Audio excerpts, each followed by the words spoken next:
अस्सलाम वालेकुम नाज़रीन, programme live doctor Shahid Masood के साथ मैं हूं नवाज। टीओआरएस पर बनाई गई कमेटी का एक और इजलास बिला नतीजा खत्म हो गया, जिसके बाद ऑपोजिशन काफी मायूस नजर आई। साथ ही साथ कल डॉक्टर ताहिरुल कादिर साहब भी वतन वापस आ रहे हैं और अब लगता यह है कि जो मुल्की सियासत है वो सड़कों की तरफ जा रही है। इसके अलावा जनरल राहील शरीफ ने वजीरिस्तान का दौरा किया। उन्होंने वाज़ेह तौर पर बयान दे दिया कि फौज अपना काम मुकम्मल किए बगैर वहां से नहीं निकलेगी। इसके अलावा और भी बहुत कुछ है जिस पर प्रोग्राम में आज हम बात करेंगे। अस्सलाम वालेकुम डॉक्टर साहब। वालेकुम जी, आपको भी डॉक्टर साहब, जैसे कि आप हमेशा कहते हैं कि टीओआरएस की कमेटी का कुछ बनने वाला नहीं है, आज भी हमने देखा कि टीओआरएस का जो 18वां इजलास था बिला नतीजा खत्म हो गया। क्या मुस्तकबिल देख रहे हैं आप इस कमेटी का? देखिए जी, सबसे पहले तो मैं आपको बताऊं कि इस वक्त जब हम बात कर रहे हैं तो पाकिस्तान की अफवाज और अफगानिस्तान की एक फजूल किस्म के किराए के कातिल जो भरे हुए हैं वहाँ पे, या कौन से लोग हैं बताएं, जराइम पेशा जो भरे हैं, और वहाँ पे एक अजीब सी फोर्स बनी है। उसमें किस मुल्क के फौजी किसके लिए काम कर रहे हैं खुदा जानता है। उन्होंने वहाँ पे फायरिंग शुरू की हुई है। बिल्कुल। और मैं अफगानिस्तान के लोगों की बात नहीं कर रहा, मैं उन लोगों की बात कर रहा हूँ जो यहाँ वहाँ पे ये डर्टी गेम प्ले कर रहे हैं। ठीक है। और हमारे एक मेजर ने आज जाम शहादत नोश की है, और पाकिस्तान इसको नहीं भूलेगा। कोई एक शख्स, कोई भूल जाए इसको पाकिस्तान नहीं भूलेगा। इस बात को पाकिस्तान नहीं भूलेगा कि अफगानिस्तान की सरहद की उस तरफ से अफगानिस्तान की सिक्योरिटी फोर्सेस, चाहे किसी के पपेट हों, चाहे वो किसी के भी इशारे पे हों, मैं एज अ पाकिस्तानी इस बात को, मेरे लिए एक अजीब सी बात है कि वहाँ पे अशरफ गनी, अब्दुल्ला तलखियाँ भी होती हैं, सब कुछ होता है। ये क्या बात हुई? ये क्या बात हुई कि आपने गोलियां चलाई और आप इतने बड़े हो गए हैं कि आप मतलब मोदी साहब और अमेरिका और पूरी दुनिया, मतलब इतने बढ़ गए हैं, आप सब भूल गए हैं कि आपके लोगों को के ऊपर जो बुरा वक्त था, या आप हमारे ऊपर, हमें भी अफगानिस्तान से हेल्प मिलती रही है, उनको भी मिलती रही है, हम पड़ोसी हैं। ऐसी क्या आफत आ गई है कि तुर्कम बॉर्डर के ऊपर गेट लगे? शुरू क्या हुआ? बड़ा इशू नहीं लगा। क्या इशू था? तुर्कम बॉर्डर पे गेट लगे हैं, आप कह रहे हैं कि यहाँ पे चेकिंग होनी चाहिए। मतलब आपने क्या कर दिया वहाँ पे? बारूदी सुरंगें लगा दी हैं उनके इलाके में जाके, घुस के मार के कूट के आ गए उनको, मुल्ला फजलुल्लाह को। क्या किए? गेट अपने इलाके में लगाए और फायरिंग शुरू कर दी लोगों ने, और उसके नतीजे में पूरे लंडी कोतल के अंदर जो है इस वक्त शदीद लड़ाई हो रही है इस वक्त। और मुझे हैरत है और दुख है इस बात का, क्योंकि इसका बड़ा लॉन्ग टर्म इफेक्ट होगा पाकिस्तान और अफगानिस्तान के ताल्लुकात पर भी, और मेरा ख्याल है कि इंडिया को भी इस वक्त ये प्रॉक्सी वॉर तो शुरू है, मगर इस तरह खुल के इंडिया हो, अमेरिकन को भी सोचना चाहिए। ये एक खौफनाक सूरत हाल खत्ते में जन्म ले रही है। मुज़ाकरात का कोई रास्ता नहीं निकल सकता? नहीं, अभी मेरे ख्याल से आर्मी चीफ शायद 1-2 दिन में पाकिस्तान की फौज के जो सरबराह हैं, मेरी इतलात हैं कि वो शायद जर्मनी जा रहे हैं 1-2-4 दिन में, शायद कोई वहाँ पे मीटिंग हो रही है, शायद ना जाए, कंफर्म इतला नहीं, लेकिन बाहर के मीडिया के लोगों ने बताया। मेरा ये कंसर्न नहीं है, मेरा कंसर्न ये है कि हम पड़ोसी हैं, हम भी पड़ोसी हैं, अफगानिस्तान भी पड़ोसी, इंडिया, ईरान, सब ने यहीं रहना है। ये क्या बात हुई कि आपने गोलियां चलाई और उसके नतीजे में मेजर को शहीद कर दिया यहाँ पे, और उसके 10 दिन 15 दिन 20 दिन पहले पीस टॉक्स हो रही थी, क्या हो रहा था? और ये कौन से NDS दुनिया को पता है क्या? हमारे अंदर 100 खराबियां हैं, हमारे अंदर 100, लेकिन जब मुज़ाकरात, जब टॉक्स होते हैं तो आप मतलब बहुत सोच समझ के ये कदम उठाते हैं जो आज अफगानिस्तान ने उठाए। और मैं हैरान हूँ, मुझे बिल्कुल अंदाजा नहीं था कि इस हद तक मामलात खराब हो सकते हैं कि मेजर की शहादत हो जाए। और ये नहीं, और अफगानिस्तान से यानी आप ये बहरहाल एनीवे, मेरा ख्याल है इसको जल्द से जल्द, अगर अफगानिस्तान के लोग, कर्जा चढ़ गया ना उन पे, जल्द से जल्द इसको सुधार लें इस मसले को, उनके अपने लिए बेहतर है। अच्छा, उनके अपने लिए बेहतर है। उसकी वजह ये है, उसकी वजह ये कि जब हालात बेहतर होने में बड़ा अरसा लगता है, खराब होने में एक सेकंड नहीं लगता। अब उनका तालिबान से इशू है, उनका TTP से इशू है, उनका जिस से इशू है वो मगर ये इलाके के ऊपर फौज को तो चलो मेजर की बात आ गई ना, उस इलाके में जो सिविलियंस बैठे हैं उनके ऊपर सरों पे पता नहीं क्या गोलाबारी हो रही, बंद हो गया ये। और उस तरफ अफगानिस्तान के लोग नहीं सफर कर रहे, मतलब यहाँ से अगर गोलियां चलती हैं फर्ज करें, और अगर वहां पर कोई अफगान शहीद हो जाता है, मैं कहूँगा मारा जाता है बीच में, तो मैं उसके लिए भी तुमसे दुखी होगा कि क्या हो रहा है पाकिस्तान अफगानिस्तान में। सिविलियंस का तो कोई कसूर जब नहीं है ना। पपेट्स बैठ जाते हैं जाके, जब करप्ट लोग अपने ऐसी जगह बैठ जाते हैं ऐसे मुल्कों में जो अपना फैसला करने के काबिल नहीं होते, उनको बिठा दिया जाता है, ठीक है, और दूसरे मुल्क फिर प्रॉक्सीज खेल रहे हैं बैठ के, और उसमें नुकसान किसका होगा? नुकसान अल्टीमेटली अफगानिस्तान का होगा। अफगानिस्तान का अगर उन्होंने प्रॉक्सी गेम शुरू ही कर दिया अफगानिस्तान, तो वो शुरू कर दें। एक बात। दूसरी बात, आपने बात की टीओआर की।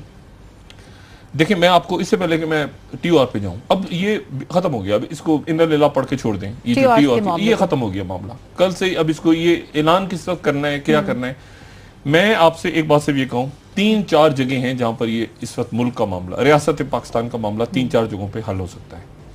ऑप्शन नंबर 1, पार्लियामेंट, जो कि हल करने में नाकाम हो गई है। टीओआर हल करने, मैं पहले ही कह रहा था कि पार्लियामेंट हल नहीं कर सकी, कि टीओआर कमेटी ये बैठते रहेंगे, उछल कूद करते रहेंगे, टाइम गुजारते रहेंगे। ये और ये जो ऑपोजिशन के अंदर भी बहुत से लोग बयान दे रहे हैं ना, ये फ्रेंडली फायरिंग है। अच्छा। ना, ये ऐसे ही क्या मतलब है कि हम हुकूमत को छोड़ेंगे नहीं, कुछ क्या छोड़ दें ये बातें। वो आगे से स्विस बैंकों का केस ला रहे हैं, ये हंसी मजाक चल रहा है सारा। ये पार्लियामेंट इसको तय करने में, इस मसले को खत्म करने में एक पार्लियामेंट फेल हो गई है, ठीक है।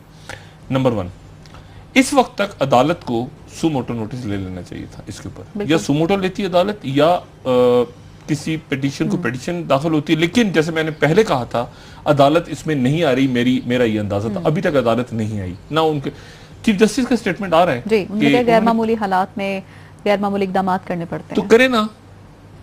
मैं करूँ क्या? बस चीफ जस्टिस ही करेंगे ना। ये मुझे कह दें, मैं कर देता हूँ, मैं क्या करूँगा गैर मामूली? देखे ना, चीफ जस्टिस हमारे मोहतरम है, उनके पास कानून है सारा। मैं तो नहीं कर सकता ना गैर मामूली। मैं क्या इकदाम उठाऊंगा गैर मामूली? ये कर सकता हूँ कि गिलास वाला तोड़ दूं, और मैं क्या कर सकता हूँ? देखे ना, जिनको करने हैं गैर मामूली फैसले, फिर वो करें। अच्छा, तो चीफ जस्टिस साहब ने कहा, जबरदस्त उनकी मैं जाहिर है उन्होंने मुल्क के हालात देखे, पहले भी गवर्नेंस वगैरह कर सके, मगर कुछ करें, अदालत करे ना, इस डेडलॉक को तोड़े किसी तरह से। ये मुल्क सारा स्टेक पे लगा हुआ है, हर चीज रुकी हुई है। ये भी कहा कि हमारे मुल्क में इस वक्त जो है नॉर्मल हालात हैं। क्या मतलब उनके नॉर्मल हालात से? अब नॉर्मल रियासत ही नहीं चल रही। देखे ना रियासत, ना आपकी माशी पॉलिसी, आप हालत जंग में चले गए। नवाज शरीफ साहब का क्या बयान है कि वो मैं जो फौजी जवान जो फौज के मेजर शहीद हुए उन पे ताज़ियत। मजाल है जो उन्होंने अफगानिस्तान के बारे में बात की। आप अशरफ गनी इस वक्त 10,000 गुना ज्यादा ताकतवर है मियां नवाज शरीफ साहब से। अच्छा। अशरफ गनी, वो कम से कम नाम तो ले देता है पाकिस्तान का, वहां तो कुछ होता ही नहीं होता, वो ऐसी पाकिस्तान के मत्थे लग जाती है चीज। ये तो शुक्र है वो जो निकला है वहां से फ्रॉडिया, वो जो ऑरलैंडो में जिसने मारा है, जगह से चुप हो गए सारे, क्योंकि वो अफगानिस्तान से निकला है, अफगानिस्तान से निकला है। और वो आपको पता है उसका बाप, जो मैंने कल बताया था, वो बड़ा ड्रामा है, उसके और ड्रामे सामने आ रहे हैं। वो स्टेट डिपार्टमेंट भी जाता रहा उसका बाप। उसका बाप जनरल राहिल शरीफ की तस्वीर को आग लगा के वो तो और कुछ खेल निकला है वहां पे। वो पता नहीं क्या कहानी है, उसकी कहानियां बढ़ती जा रही हैं, बिहाइंड स्टोरी कुछ और है। वो पता नहीं क्या किस्सा, वो अजीब पुरस्कार कहानी, ऑरलैंडो का जो वाकया है वो अजीबोगरीब कहानी है। और वो प्रेसिडेंट ओबामा ने कहा कि आईएस से भी ताल्लुक नहीं बन रहा उसको। वो पता नहीं, ये देखिए ये पाप कैसा फ्रॉड।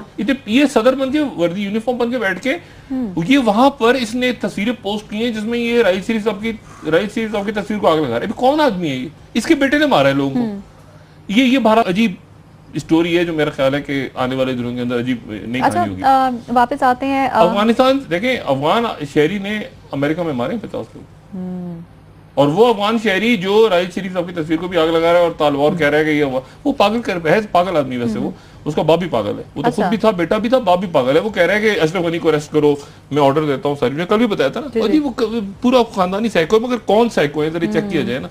अच्छा, अब आ जाए पाकिस्तान की सियासत पे। पार्लियामेंट काम नहीं कर रही, सुप्रीम कोर्ट इन्वॉल्व नहीं कर रही अपने आप को, और क्या कौन सा अदारा बच गया? नैब क्यों नहीं एक्शन ले रही? नैब के जो चेयरमैन साहब हैं, मेजर रिटायर्ड कमर चौधरी साहब, उनके पूरे पलंदे आ गए सामने। उनके पूरे पलंदे के पलंदे आ गए। इतना मोटा पलंदा मैं अभी पढ़ने की कोशिश कर रहा था और मुझे तो समझ ही नहीं आया, ये पलंदा चलाएंगे। नैब के जनाब वो पटिशनें चली गई हैं। नैब के चेयरमैन साहब जो हैं उनकी पता नहीं खुदा जाने, एक तो पता चला है कि वो पता नहीं कितने सालों से, वो ये जरा चलाएं, वो ये जनाब मौसूफ ले रहे थे पेंशन। अच्छा, ये पेंशन ले रहे थे और ये जाहिर कर रहे थे कि मैं कहीं जॉब नहीं करता। ये पता नहीं 34 साल से कोई 35, अजीब और गरीब इनकी इतनी मोटी फाइल में भी पढ़ूंगा बैठ के, ये कल भी चली है मीडिया पे। ये अजीबोगरीब मामला इनका निकला है। ये जियाउल हक साहब के दौर में पता नहीं कोई लैंप गए थे, पता नहीं कैनेडियन बेस्ड कॉर्पोरेट, ये पूरी इंक्वायरी हो रही है चेयरमैन नैब साहब। अच्छा। और इनके घर पे कोई तकरीब हुई है अभी पिछले दिनों, सुना है। तो उस तकरीब के अंदर, घर की तकरीब थी, उसमें ये जो मेगा करप्शन केसेस हैं जिसमें जो लोग मुलविस हैं, उसके उनके कोई मेरे ख्याल से 40-50 वो क्रिमिनल्स ये जो इनको अंदर होना चाहिए था वो मेहमान आए हुए थे। और उन्होंने बड़े बड़े इतने मोटे मोटे लिफाफे पेश किए, कोई 50 लाख की सलामी, कोई 1 करोड़। ये पूरी कहानी इंक्वायरी हो रही है चेयरमैन नैब साहब पे। अब कमर जमान चौधरी साहब, मैं तो हैरान हूँ, मैं हैरान हूँ कि क्या देखिए जो एक्टिव नहीं हो रहा ना, अभी इनके बारे में पेपर्स लगे हुए हैं कि इन्होंने जियाउल हक साहब के दौर में क्या किया, वो किया। ये पिटीशन कोर्ट में चलेगी, इंक्वायरी शुरू हो गई है चेयरमैन नैब के ऊपर। तो फिर नैब से तो कुछ एक्सपेक्ट नहीं, नैब से एक्सपेक्ट करें कि कमर जमान चौधरी साहब की इंक्वायरी क्या नतीजा निकलता है। और ये भी बात देखें, जो एक्टिव नहीं हो रहा ना, जो खामोश बैठा है, वक्त डाल रहा है, वो उसके पीछे कोई ना कोई कहानी निकल के आ रही है कि फलां आदमी क्यों कुछ नहीं कर रहा। अब नैब को रख देना साइड पे, नैब को तो अब नैब का जिक्र ही ना करें। नैब की इंक्वायरी, नैब के पेपर्स, ये सारे डॉक्यूमेंट्स आ गए हैं पेपर पे, और मुझे अब अंदाजा हुआ है कि क्या मसला था। ठीक। और वो इनकी मेजर की प्रमोशन, और फिर अच्छा 4,500 रुपए 34 साल से ले ली, छोटा सब केस 4,500 रुपए लेते हैं। और वो पता नहीं क्या है, वो पूरी इंक्वायरी है। और वो और शो किया हुआ है कि मैं कोई जॉब नहीं करता और फौज से पेंशन आ रही है। अच्छा, फौज की भी अजीब मामला है, वो पेंशन दिए जा रहे हैं, वो भी अजीब चक्कर है। कौन है भैया, इनको चेक करेंगे कौन आदमी है।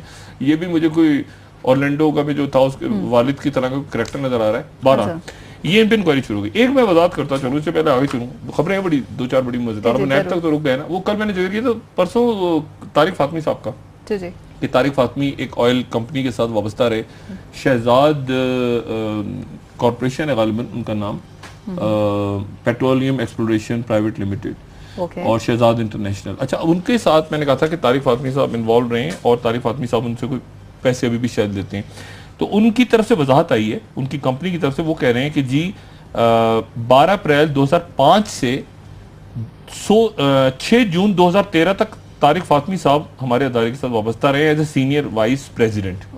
2013 तक एसवीपी। हाँ, 2005 से 2013 तक सीनियर वाइस प्रेसिडेंट रहे हैं पेट्रोलियम एक्सप्लोरेशन प्राइवेट लिमिटेड के।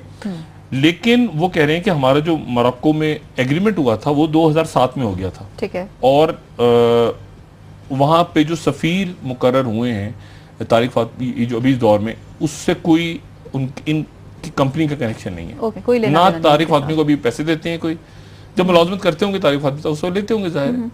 लेकिन अब इनका कोई तारिक फातमी साहब के साथ ना इनका कोई हाँ, उनकी वजाहत आई है।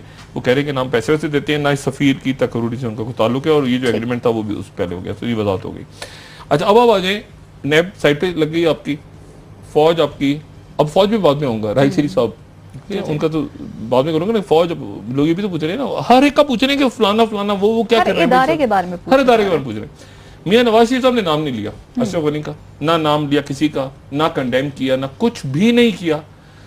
मरीम नवाज साहबा ने ट्वीट तक नहीं किया डिफेक्टो प्राइम मिनिस्टर। नहीं, कुछ भी नहीं, सवाए गालियां देने के, सवाए जो है वो पीटीआई, टीओआर, वाली साहब की दुआ, पनामा लीजिए, कुछ और कुछ कोई किसी को दिलचस्पी नहीं है मुल्क से। अच्छा, उसके बाद ही हुआ कि वो गए थे मौसूफ इसहाक डार साहब लंदन, खामोशी से गए थे, वापस आ गए। शहबाज शरीफ साहब खामोश, सब चुप हो गए, चुप। और ये बयानात सारे हुकूमत को भागने नहीं देंगे। वो बिलावल कह रहे हैं ना, ये सारे बयानात इररिलेवेंट से मैं कोई अहमियत नहीं दे रहा। अयान अली का कुछ हुआ था, वो ब्रेक पे जाने वाली अयान अली का सवाल। अयान अली हमारे प्रोग्राम का एक मुस्तकिल वो एक उनका एक टॉपिक है, वो भी डॉक्टर आसिम भी और कराची भी। अयान अली की कोई खबर है गालिबन? जी, अयान अली के हवाले से भी खबर है कि वजारत दाखिला कल दोपहर अगर 1 बजे तक कुछ खत जमा नहीं करवाती, दरख्वास्त जमा नहीं करवाती, तो अयान अली चली जाएंगी, मुल्क से बाहर चली जाएंगी। चौधरी निसार साहब, कल 1 बजे तक का टाइम है। अगर आपने अयान अली साहिबा के ऊपर उनके खिलाफ आपने पिटीशन फाइल नहीं की और अयान अली साहिबा चली गई, मनी लॉन्ड्रिंग में वो मुलविस हैं, पूरी दुनिया ने देखा हुआ है। इस आपके दोस्त साबिका इसहाक डार साहब जो अब आपके मुखालिफ कैंप में जा चुके हैं, वो फिर मामला तय करने की कोशिश कर रहे हैं अयान अली साहिबा के थ्रू। अगर अयान अली साहिबा चली जाती हैं चौधरी सर साहब, तो आप देख लें, मतलब आपने अब कल दोपहर 1 बजे तक का टाइम है आपके पास, और मुझे हमेशा की तरह उम्मीद है कि चौधरी निसार साहब की तो गैरत तो वैसे ही उनमें है, मुझे ललकारने की जरूरत ही नहीं है, बड़े आदमी है वो कल दोपहर 1 बजे से पहले इस पे कोई एक्शन लेंगे। उनके शदीद खौफनाक किस्म के दुश्मन इसहाक डार साहब ने पूरा ये खेल में बना के 1 बजे दोपहर तक का अदालत ने टाइम दिया है बस। जी डॉक्टर साहब, यहाँ पे ब्रेक से वापस आके बात करेंगे कि डॉक्टर ताहिरुल कादरी साहब के वतन वापस आने के बाद मुल्की सियासत में क्या हलचल मचेगी, ये जानेंगे डॉक्टर साहब से।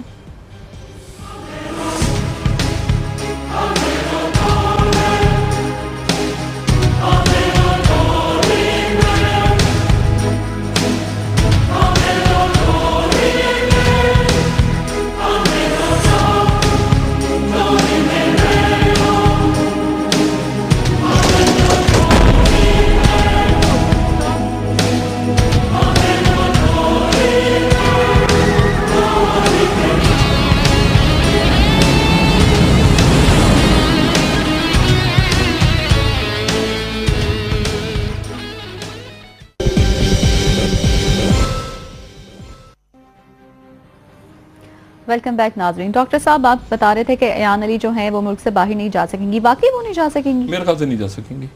और चौधरी साहब या बताएंगे लोगों को कि वो पैसा किसका था जो पकड़ा गया था, या अच्छा, तो ये बताएंगे उनके भी 20 करोड़ का नुकसान हुआ। नहीं, वो 81 दौरे बाहर के कैसे हुए थे वो बताएंगे पहले चौधरी साहब प्रेस में। मेरे ख्याल से नहीं हो जाएगा, क्योंकि ये देखें ये केस जो है ना, अयान अली साहब से क्या झगड़ा होगा हमारा। बात ये है कि ये एक टेस्ट केस है, जैसे ये बिल्कुल वैसी टेस्ट केस है जैसे एक और बहुत ही मासूम। अच्छा, मैं आपसे पूछने वाली थी वही कि डॉक्टर आसिम हुसैन साहब कह रहे हैं कि जो नैब है वो सामरी जादूगर है और वो बहुत ही गरीब है, उनके पास पहनने के लिए कपड़े भी नहीं है। ऐसा वाकई कुछ है? हुसैन साहब को मेरा ख्याल है, मैं क्या कहूँ, मैं डॉक्टर आसिम हुसैन साहब आज अदालत में टोपी पहन कर रहे थे। नहीं, ये तो बगैर टोपी वाली फुटेज है। आज टोपी में थे वो। अच्छा, आज रमजान की वजह से खुद आ जाने, टोपी पहनते भी हैं और कराते भी हैं, वो दोनों काम करते हैं। ज़बरदस्त आदमी है, बड़े ज़बरदस्त आदमी है डॉक्टर आसिम हुसैन जो है ना। उनकी अहलिया के लिए बहुत सी दुआएं। उनकी अहलिया जो है वो बीमार हैं और पहले से बीमार हैं, और उनकी मेरे ख्याल से उनको कैंसर वगैरह का है सिलसिला। अल्लाह ताला उनको सेहत दे। बहुत दिल के साथ में दुआएं कर रहा हूँ। उनकी वालदा के लिए भी दुआएं बहुत सारी। लेकिन डॉक्टर आसिम, बात वो ये है कि पैसा तो पैसा है, करप्शन है। पैसा अपनी जगह है, सेहत अपनी जगह है सबकी। मियाँ साहब का भी ये मसला है ना, पैसा है, वो भी पैसा ऑफशोर का बताएं, बीमारियां अपनी जगह हैं, मतलब वो सारे मसले अपनी जगह हैं। कपड़े नहीं है आसिम हुसैन साहब के पास, 462 अरब रुपए में से, देखे ना, मतलब अजीब। लेकिन एक डॉक्टर आसिम हुसैन के साहब के अंदर मुकदमे में एक मामला हो रहा है। देखें, हम मेरा काम जो है ना, ये मीडिया भी वैसे माशाल्लाह खूब खरीदा है लोगों ने। चंद दोस्तों के अलावा मेरे अक्सरियत हमें ही गालियां देती नजर आती है कि अच्छा ये कर दिया, अच्छा वो फलाने को कर दिया, पता नहीं क्या चाहते हैं, क्या जो पेरोल पे हैं फलाने। इतने मोटे मोटे लिफाफे लोगों ने पकड़े हुए हैं, प्लॉट लिए हुए हैं, दुनिया भर में जायदादें बनाई हुई हैं, और इन सब का भी आने वाला है यौम हिसाब सबका आएगा। वो कहते भाग कोई नहीं पाएगा। ना, ये मतलब कि इंजाम अभी आप देखते जाएं, तमाशा होता क्या है। आसिम हुसैन साहब का सिंध हुकूमत फुल जनाब एक गेम डाल के बैठ गई है, ठीक है। और वो कह रही है कि हमने ये जो बयानात आ रहे हैं ना, इन बयानात बिलावल तो अच्छी स्पीच कर रहे हैं ना, बिलावल अच्छी स्पीच कर रहे हैं। पीपल्स पार्टी के कारकुन भी ये जो है अपना इत्तेजाज हसन साहब बड़ी अच्छी बात कर रहे हैं। लेकिन बात सारी ये है कि आसिम हुसैन के साहब के लिए एक चक्कर चलाया हुआ है, और वो चक्कर ये है कि वो किसी तरह से उनको कोर्ट से बेल उनकी हो जाए अगली समात में। इस क्लिप को संभाल के रखिएगा, अगली समात में डॉक्टर आसिम हुसैन की बेल हो जाए, ठीक है। ये बड़ी यकीन है, बहुत बड़ा यकीन है सिंध हुकूमत को और पाकिस्तान पीपल्स पार्टी को कि उन्होंने कोई ऐसा मामला किया है। मामला क्या उन्होंने किया है उस डिटेल में मैं नहीं जाऊंगा। वो ये कह रहे हैं कि डॉक्टर आसिम हुसैन की हम अगली पेशी में आसिम हुसैन की बेल हो जाएगी, और बड़े कॉन्फिडेंट हैं। ओके। और मैं दोबारा ये बात कह रहा हूँ कि ये टेस्ट केस है ना डॉक्टर आसिम हुसैन साहब के साथ। आसिम हुसैन साहब से तो बड़ी अच्छी गपशप रही है, कोई जाती मसला ही नहीं। मसला ये है कि ये टेस्ट केस है इनका भी और अयान अली का भी। और अगर ये इनकी बेल होती है और नैब कमर जमा चौधरी साहब के पेपर्स दिखा दिए मैंने, ठीक है, वो नैब अगर डॉक्यूमेंट्स अदालत में प्रॉपरली पेश नहीं करती या इंतहाई मोहतात अल्फाज के साथ, हमारी जो मोहतरम अदालत है वो उन पेपर्स को नजरअंदाज करती है जो नैब अगर देती है प्रॉपर। इस केस के ऊपर नजर है, आसिम हुसैन साहब के केस पे नजर है सबके, पूरे मुल्क की, पूरी दुनिया की, बल्कि किस केस में क्या होता है। तो मेरा ख्याल है अगली समरी की और जो पॉलिटिकल शख्सियाती कहती नजर आई, एनआरओ तो नहीं हो रहा इनका, एनआरओ नहीं हो रहा, ना एनआरओ हो सकता है और ना एनआर किसी एनआरओ को नहीं कौम नहीं को कैसे सवाल ही पैदा नहीं होता।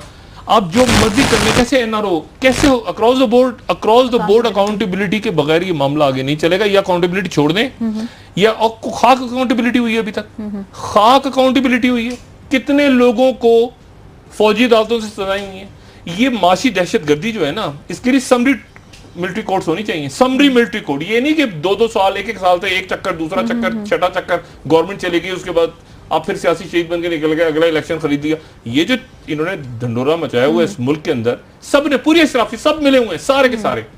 मैं सबको अक्रॉस द बोर्ड, जो मैं कह रहा हूँ ना अकाउंटेबिलिटी, सियासतदानों के लिए सबकी होना लगता है जरूरी होगी, सबकी होनी जरूरी हो, सबकी एक कच्चा छटा एक दफा खुले अगर मुल्क को बचाना है आपने। ये आपको मैं बताऊं, ये इराक को देखें आप, या आप शाम को देखें, लिबिया को देखें, वहां पर क्या हुआ है। एक सेंटर ऑफ ग्रेविटी थी, हर मुल्क के अंदर एक सेंटर ऑफ ग्रेविटी होती है जो उस मुल्क में चाहती है, उस सिक्योरिटी फोर्सेज होती हैं। अब वहां पर इराक के अंदर, लिबिया के अंदर वो जो मुल्क टूट रहे हैं, पहले तो माशी तौर पे टूट गए, माशी तौर पे सैंक्शंस लगी, ये हुआ वो हुआ, वो सारे गेम आप गेम देखें ना, पहले माशी तौर पे कमजोर हुए, उन पे सैंक्शंस लगी, उनके प्रोपेगेंडा शुरू हुआ, उसके बाद उनकी फौज खत्म हुई, हमले हुए बाहर से, उनके लीडर्स चुप बैठे रहे, कुछ नहीं हुआ, ये वो बयान देते रहे। आपके टीवी चैनल्स के ऊपर और सोशल मीडिया पे खारजा पॉलिसी बनती है मुल्कों की क्या? कहीं आपने सुना है पाकिस्तान की खारजा पॉलिसी, मतलब एक बयान दे दिया, प्रेस कॉन्फ्रेंस कर दी, ये कर दे, ओ भाई ये इस तरह चलती है मुल्क खारजा पॉलिसी। ये अक्रॉस द बोर्ड अकाउंटेबिलिटी लाजिम हो गई है। और उस अकॉर्ड मैं आपको यकीन के साथ ही बता रहा हूँ, देखिए पाकिस्तान के ऊपर चूंकि मेरा एक, और मैं जब कहता हूं तो मैं अपनी बात नहीं कर रहा, करोड़ों लोगों का पाकिस्तान पे बतौर रियासत ईमान है, हमारा ईमान है। उन लोग, मैं हमेशा कहता हूं, उन लोगों से पूछें जाके जिनकी कौमें हैं और जिनके पास मुल्क नहीं रहे, या उनके जिनको मुल्क मिले नहीं, उनसे आप जरा पूछें मुल्कों की अहमियत क्या है। जो गोलियां मार रहे हैं आज एक दूसरे को लिसानी बुनियादों पे, मजहबी बुनियादों पे, कौमियत की बुनियादों पे, जबानों की बुनियादों पे, क्यों? इसलिए कि उनकी लीडरशिप ने उनको धोखे दिए, उनको झूठ बोला, उनसे उनकी अशराफिया उनके साथ मिली हुई थी, उनके यहाँ अदालतें बिकी हुई थी, उनके यहाँ जो कुछ हुआ वो एक दूसरे को मार रहे हैं गोली। और ये सारे जो मार रहे हैं ये ट्रेंड, ये फौजें टूट गई और फौजें पे मलेशिया में शामिल हो गई, कोई दाइश के साथ लड़ रही है, कोई किसी के साथ लड़ रही है, कोई किसी के साथ लड़ रही। तो बात ये, अगर आपने पाकिस्तान को बचाना है तो फिर वो जो चीफ जस्टिस साहब कह रहे हैं, फिर जरा कुछ हमें बताएं कि कौन से गैर मामूली इकदाम करने होंगे पाकिस्तान बचाने के लिए। अदालत का भी पाकिस्तान उतना ही जितना मेरा पाकिस्तान है, जितना और लोगों का पाकिस्तान है। फैसले, आपने जो बात की थी कि फैसले सड़कों पे, अब ये डॉक्टर आसिम हुसैन साहब को अदालत क्या करने जा रही है, नैब क्या कर, अगली पेशी पे नजर रखें। पीपल्स पार्टी कॉन्फिडेंट है कि इनकी जमानत होने वाली हो जाएगी, और किसी किस्म के एनआरओ का अगर सोच रही है पीपल्स पार्टी, तो लेकिन एस्टेब्लिशमेंट से तो नहीं हो रहा, वो तो नहीं हो रहा, ना हो सकता इन हालात में। फिर किसके साथ हो रहा है? अदालत को दबाव भी तो नहीं लाया जा रहा, क्यों? क्या बस सिंध हुकूमत और आसिम हुसैन केस पे नजर रखें सबके सब, ठीक है? अच्छा, एक बात, दूसरी बात यह है कि आपने और क्या सवाल किया था? अच्छा, मैंने आपसे हाँ जी सड़कों पे पूछा था कि जो हमारी सरहद है उससे कशीदगी बढ़ गई है, और अब सड़कों पे क्या फैसले होंगे हमारी मुल्क की सियासत के? देखें, अदालत खामोश है, अदालत इन्वॉल्व नहीं होगी। इन्होंने TORs नहीं बनाने, इतना बयानात की हद तक रखना है, इतना खींचना है कि वक्त गुजर जाए। ये 1 महीना खींचा है ना इन्होंने, 1-1.5-2 महीने खींच लिए इन्होंने, 2 महीने और खींचने हैं। इनका ख्याल है कि जनरल राइस शरीफ साहब जो है वो चले जाएंगे तो ये मामला, या वो डेट करीब आ जाएगी उनकी जाने की और चीफ जस्टिस के जाने की, वो तो अल्लाह खैर सला, उसके बाद हम मजे से आ जाएंगे और आके अपना काम चलाएंगे। और 2-3 महीने तो खींच लिए शोर शराबा करके, TOR के 8 इजलास हफ्ते, देखिए ना, इंटेलिजेंटली प्ले। लेकिन अब मामला होने जा रहा है गड़बड़, और उसकी वजह यह है कि एक तो सरहदों पे हालत जंग में, मुल्क प्रॉपर जंग है ना, प्रॉपर सरहदों पे जंग है, और दूसरा कल ताहिरुल कादरी साहब आके इस पार्लियामेंट अब रह जाएगी एक तरफ, और ताहिरुल कादरी साहब कह रहे हैं कि मैं लाहौर, अब से सियासतदान क्या करेंगे? और बिलावल कह रहे हैं कि हम अपोजिशन से आगे होंगे, तो अपोजिशन तो ताहिरुल कादरी है, तो पीपल्स पार्टी सड़कों पे निकली। बिल्कुल डॉक्टर साहब जी, यहाँ पे वक्त ब्रेक से वापस आके आपसे पूछेंगे कि अब ताहिरुल कादरी साहब क्या करेंगे आगे।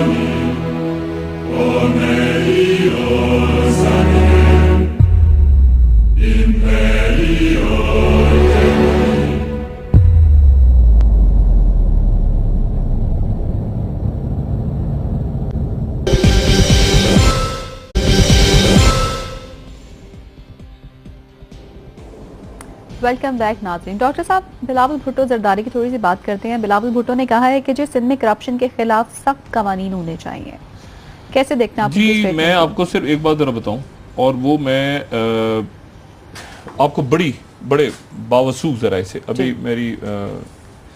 मैंने मैसेज आया था, वही जो मैंने बात की डॉक्टर आसिम हुसैन साहब की, तो नैब से रिलेटेड एक साहब का मैसेज आया, और हाँ के आया, और अदालत के हवाले से भी। तो मैंने कहा जी आपकी राय है, मेरी अपनी सोर्सेज हैं जो ये कह रही हैं कि आपने तैयारी कंप्लीट की हुई है अगली पेशी पे, लेकिन हमारी नज़र है, ठीक है, और आपने कुछ तरह के, और ये सारा टोपी ड्रामा चल रहा है। और बहरहाल मैं आपको एक बात बिल्कुल क्लियर बताऊं, कोई एनआरओ नहीं होने जा रहा। अब इसको जरा कट शॉर्ट करके आज, क्योंकि कल से फिर सड़कें डिस्कस हो रही होंगी, कल से ये TOR VOR पीछे रह गए, सारे इनके पास टाइम था, हुकूमत के पास टाइम था। संजीदा लोग एतजाज हसन, संजीदा लोग उसमें शाह महमूद कुरैशी, संजीदा लोग वो जो तारिक चिमा आए हुए थे, काफी संजीदा लोग थे सारे, इन्होंने इसका तमस्खर बना दिया हुकूमत ने। अच्छा, हुकूमत के पास भी उनका एक पॉइंट उनका भी जेन्युइन है। अगर आप हुकूमत को देखें ना, हुकूमत भी एक बात सही कह रही है, वो कह रही है कि नवाज शरीफ से शुरू कर नवाज शरीफ पे क्यों खत्म कर रहे हो, इसमें कर्जा माफी बिल है, उसमें दूसरे लोगों पे जाओ। वो कह रहे हैं कि ये जरदारी साहब को देखिए ना, अगर तो होगा, और होगा एहतसाब इसलिए होगा कि यही सूरत हाल। मैं क्यों कह रहा हूं, मैं इसलिए कह रहा हूं कि देखिए, आप अफरा तफरी क्या मुतहम्मिल हो सकते हैं। 3 आपके पड़ोसी, कोई दुनिया में कोई नक्शे पे ऐसा मुल्क, ऐसा कोई अरब मुल्क बता दें जिसके तीनों तरफ 3 उसके पड़ोसियों, तीनों से उसकी खारजा ताल्लुकात खराब हो। इजराइल के भी नहीं है, उनके भी एक जॉर्डन बैठा है, उनके टट्टू बैठे हुए पड़ोस में। बात यह है कि कोई मुल्क इस तरह की सूरत, और आपकी खारजा पॉलिसी, मुशीर खारजा, एडवाइजर टू फलाना, यानी कोई, मुझे देखिए लोग कह रहे हैं कि जो वजीर दो हैं, अभी मैं किसी सुन रहा था हुकूमत के शख्स की कि जी हमारे पास है ना 2 एडवाइजर। कैसे बेवकूफी की बातें करते हैं ये लोग। जब मिनिस्टर होता है, फॉरेन मिनिस्टर, उसका प्रोटोकॉल डिफरेंट होता है। exactly. असिस्टेंट मिलेगा जाके, एक स्पेशल असिस्टेंट, यानी आप जॉन कैरी से बात करनी है आपने, तो जॉन कैरी से बात करने के प्रोटोकॉल होता है ना। exactly. तो जॉन कैरी सेक्रेटरी स्टेट से क्या स्पेशल असिस्टेंट टू द चपरासी टू द मालिशिया बात करेंगे? कैसी बात करते हैं ये लोग? यानी ये इनको पता ही नहीं है कि फॉरेन ऑफिस के अंदर फॉरेन मिनिस्टर की क्या अहमियत होती है। वो है ना हमारा स्पेशलिस्ट, है ना हमारा एडवाइजर। प्रोटोकॉल, जब आप बात करते हैं प्रोटोकॉल होता है, यार इस मुल्क का वजीर खारजा बात कर रहा है, बिल्कुल आपका वजीर खजाना, घर का अकाउंटेंट, मैंने अकाउंटेंट्स की उस दिन बात की थी, मैं माजरत चाहता हूँ, बेहद मैं दिल से माजरत चाहता हूँ। अच्छा याद आ गया, हमारे जबरदस्त अकाउंटेंट्स हैं और चार्टर्ड अकाउंटेंट्स हैं, और दिल आजारी किसी को हुई हो, मेरा खास एक तरफ इशारा था, मैं कोई और बात कहना चाह रहा था, कई लोगों ने कहा इस पे, और मैं बिल्कुल जो है ना, अब उस तरह तो नहीं कर सकता जिस तरह परवेज ऋषि साहब ने किया। अच्छा। लेकिन बहरहाल ये कि मैं दिल से माफी चाहता हूँ कि चार्टर्ड अकाउंटेंट्स की दिल आजारी हुई। ये ड्रामेबाजी हो रही सारी, एनआरओ कोई नहीं हो रहा, जरदारी साहब से इस्टेब्लिशमेंट की किसी आदमी की मुलाकात नहीं हुई। अच्छा। किसी एक चैनल खुला, ठंडी हवा का झोंका आया, किसी ने मुलाकात नहीं, मुलाकात की। जरदारी साहब ये बात खुद फैला रहे हैं, नहीं मुलाकात हुई, उनका एक चैनल खुला है बस, जिसके नतीजे में वो आ गए दुबई। बिलावल को उन्होंने आगे किया, खुद वो बात नहीं कर रहे, और वो इंप्रेशन बिलावल दे रहे हैं, और इंप्रेशन दे रहे हैं जरदारी साहब के। खुर्शीद शाह को उन्होंने बुलाया, खुर्शीद शाह ने सब सेक्शन दिया, ये किया वो किया, लेकिन जब तक जरदारी साहब को कोई चीज मिलेगी नहीं। जरदारी साहब देखिए ना, अब इशू क्या है, जरदारी साहब कहते हैं कि जब तक मुझे कोई चीज, कहते हैं शो मी, इंग्लिश में कहते हैं शो मी द मनी, मतलब मुझे दिखाओ कि कोई मुझे बताओ तो सही कि मुझे कुछ चीज तो मतलब मेरा कौन सा फायदा, मतलब मुझे क्या मिलेगा आखिर में। ऐन अली निकल नहीं पा रही, और जाते जाते फिर मैंने रोके ऐन अली को, फिर रुक जाएंगे ऐन अली। उधर से आसिम हुसैन का हमने बता दिया कि वो पेशी पे उनकी जमानत के इंतजाम किए हुए, पूरे बड़ी नजर आसिम अगली पेशी पे बड़े कॉन्फिडेंट है, अगली पेशी और उससे अगली पेशी, और ये कह रहे हैं कि हमने एक मोहतरम अदारे के ऊपर दबाव डाल ली है। अच्छा। हाँ, मैं नैब को मोहतरम अदारा नहीं कहता, ठीक है, नैब तो एक अजीब व गरीब, उनके तो अपने पेपर्स आ रहे हैं। 12 अब बात ये सारी कि ये नहीं, लेकिन मुझे यकीन है कि ऐसा नहीं होगा, ठीक है। मेरी इस गुफ्तगू के बाद इंतहाई हमारे मोहतरम अदारे हैं, बाकी ऐसा नहीं होगा। और आसिम हुसैन साहब की भी कि बेल का जो चक्कर चल रहा है वो इस तरह से सारी दुनिया देख रही है, इस तरह नहीं होता, ठीक है। कोई टोपी पहन के आ गया, कोई कपड़े पहन के आ गया, मैं मतलब ये क्या बात हुई, मतलब ये तो कोई बात ही ना हुई। एनीवे, तो ये अब सड़कों पे आ गया मामला। अच्छा, सड़कों के हवाले से लेकिन इमरान खान की बात पहले बताऊं ना। जी जी। अब सड़कों एक तो पीपल्स पार्टी हम 2 हाथ आगे जाएंगे, होल्ड ऑन प्लीज प्लीज। हम करप्शन के खिलाफ ज्यादा सख्त, एक और भी बयान है ना आज, हम करप्शन के खिलाफ सिंध में सख्त कवानीन बनाएंगे, खुदा का वास्ता। बिल्कुल। गटर के ढक्कनों के अंदर से, वो पाइप के अंदर से वो कचरा तक खा गए हैं। मतलब क्या कुछ छोड़ा ही नहीं है वहां पे, यानी कुछ भी नहीं छोड़ा। अब क्या सख्त कवानीन बनेंगे तो अंदर होंगे सारे के सारे। साथ साथ बिलावल ने ये भी कहा कि सारे के सारे अंदर होंगे, जो यानी जो जेल के बाहर जो जेलर खड़े होते हैं वो जेलर भी अंदर होंगे। यानी ऐसी सूरत हाल है कि वो उस सिंध में छोड़ा गया है। करप्शन के खिलाफ कवानीन बनाएंगे सिंध में। वो कहते हैं look who is talking. Bilawal बहुत अच्छे जबरदस्त है वो, मगर उनके पास पावर क्या है, उन्होंने क्या ऐसा तो नहीं है जरदारी साहब के अल्फाज वो बोल रहे होते हैं? नहीं, वो बात तो अपनी कर रहे हैं ना, लेकिन आप यानी वो देखिए, इज इट पॉसिबल कि वो सिंध हुकूमत के अंदर करप्शन खत्म कर देंगे? खुदा का वास्ता, वो एक पीर मजर से लेके और वो सेक्रेटरी तालीम से लेके और मंजूर काका से लेके और वो किसका आप यानी जहां से उठाए, वो कहते हैं ना जिसके तुम पे पैर रखा हुआ बिच्छू नहीं, किसी को छोड़े। उस ज़कात के पैसों से उम्रे हो रहे हैं, वो बैतुल माल बेनजीर इनकम सपोर्ट का पैसा खा गए, गोश्त एम्प्लॉइज हैं। मतलब ये अच्छा डॉक्टर साहब, अच्छा अब इमरान खान, लेकिन अब आ गया मसला इमरान खान का। तो मैं अपनी खबर पे कायम हूँ, इमरान खान को ताहिरुल कादरी साहब अपने साथ नहीं मिलाएंगे। नहीं मतलब ऐसा नहीं होगा। एक तो ये तय हो गया कि नहीं, अभी तय हो गया कि नहीं कि ताहिरुल कादरी इस्लामाबाद नहीं आ रही। मैंने कहा दावा कि मेरी खबर गलत था निकले। ताहिरुल कादरी साहब पंजाब को ही, पंजाब के अंदर से अपना इंसाफ मांग रहे हैं। ठीक है। हुकूमत कल उनके खिलाफ वालिबन एक प्रेस कॉन्फ्रेंस करने जा रही है जिसमें वो पूरे तफसील बताएगी सानिया मॉडल टाउन की। ताहिरुल कादरी साहब का जो होगा सड़क उनका या जो उनका जो भी ऐलान होगा पंजाब होगा, उसके नतीजे में एक अब कल से सड़कें हैं। अब यहाँ पर इमरान खान ने क्या करना है ये देखना है, क्योंकि पंजाब में तो आ गए ताहिरुल कादरी साहब। क्या इमरान खान इस्लामाबाद की तरफ आते हैं? नहीं आते। सड़कों पे कैसे आते हैं? अगर ताहिरुल कादरी साहब के साथ नहीं जाते तो इमरान खान की तहरीक इंसाफ मोबिलाइज होती पीपल्स पार्टी जो हम सबसे आगे जाएंगे। Please peoples party. डॉक्टर साहब, कुछ ये खबरें भी आ रही हैं कि जी कुछ ये खबरें भी आ रही हैं कि इमरान खान साहब और ताहिरुल कादरी साहब को मिलाने की कुछ लोग कोशिशें भी कर रहे हैं। नहीं, मेरा नहीं ख्याल कोशिशें वो कर रहे हैं। चौधरी सरवर साहब एक्टिव हैं उसमें, लेकिन मेरा नहीं ख्याल ताहिरुल कादरी साहब, हाँ ताहिरुल कादरी साहब जो है वो अपना सिलसिला करेंगे और हो सकता है इमरान खान की तहरीक इंसाफ की उसमें नुमाइंदगी हो। लेकिन बात आगे चली गई है। बात जो है ना, अब ये टीओ और वीआर को जरा साइड पे रखें, अब बात आगे चली गई है। अगर तो इन्होंने, अभी भी मैं पार्लियामेंट से कह रहा हूँ, पार्लियामेंट मोहतरम तरीन अदारा है बिल्कुल। अगर पार्लियामेंट को बचाना है तो मियां साहब और सियासतदान एक्टिव हो जाएं। और पार्लियामेंट से मेरी मुराद पार्लियामेंट ये कौमी असेंबली नहीं है। अगर सिस्टम को बचाना है, सिस्टम को, ये चीफ जस्टिस का बयान है ना, गैर मामूली हालात में गैर मामूली फैसले करने होते हैं। ये अगर इन्होंने सिस्टम को बचाना है, और ये जो हुकूमत भी कह रही है हमारे खिलाफ साजिश हो रही है और फिर कुछ लोग अगर इन्होंने सिस्टम को बचाने, सियासतदान एक्टिव हो जाएंगे और ये आपस में वो 77 वाली सूरत हाल ना। अच्छा डॉक्टर साहब, मैं आपसे लास्ट क्वेश्चन ही करना चाहूंगी कि नून लीग कह रही है कि एहतजाज ऐसा और पीपल्स पार्टी का मौका अलग अलग है। एक लाइन में जवाब दीजिए कि प्रोग्राम का काम है कैसा ही है वाकई? किसका? नून लीग कह रही है कि पीपल्स पार्टी और एहतजाज ऐसा का जो मौका है वो अलग अलग है। क़यादत का जरदारी साहब पसंद नहीं करते एहतजाज ऐसा। ठीक है ना, जरदारी साहब एहतजाज ऐसा को पसंद करते हैं ना एहतजाज जरदारी साहब को पसंद करते हैं। जी डॉक्टर साहब, प्रोग्राम का वक्त खत्म हो रहा है। नाज़रीन बहुत शुक्रिया हमारे साथ रहने के लिए। आपके फीडबैक का हमें इंतजार रहेगा। कोई लास्ट कमेंट? अपना दोस्तों रिश्तेदारों गुरदनवाह के लोगों का सब ख्याल रखिएगा। अल्लाह हाफिज़।